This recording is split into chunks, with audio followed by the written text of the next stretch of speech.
श्री स्वामी समर्थ मित्रांनो, आज आहे स्वामी प्रकट दिन. तर मी चाललो आहे स्वामींच्या मठामध्ये. मठात पोचलो तर रोडपासूनच मठ पूर्ण सजवलेला होता. खूप ऊन होतं, पाय भाजत होतं मित्रांनो. तसाच मी पुढे मंदिरात गेलो. श्री स्वामी समर्थ, जय जय स्वामी समर्थ. श्री स्वामी समर्थ, जय जय स्वामी समर्थ.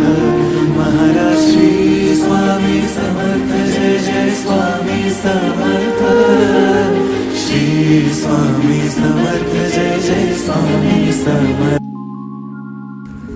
स्वामींचं दर्शन घेऊन मी निघालो हॉस्पिटलमध्ये. आज माझी डॉक्टरांसोबत अपॉइंटमेंट होती. मला आज माहीत नव्हतं की मला डॉक्टर सरळ सलाईन लावून ॲडमिट करतील म्हणून. माझ्या व्हाईट प्लेटलेट्स कमी झाल्यात, हे ब्लड ग्रुपमध्ये आलं आहे, त्यामुळं मी ॲडमिट झालो आहे. सलाईन संपली आणि मी घरी निघालो. ही बिचारी गाडी माझी 3 तास उन्हामध्ये होते.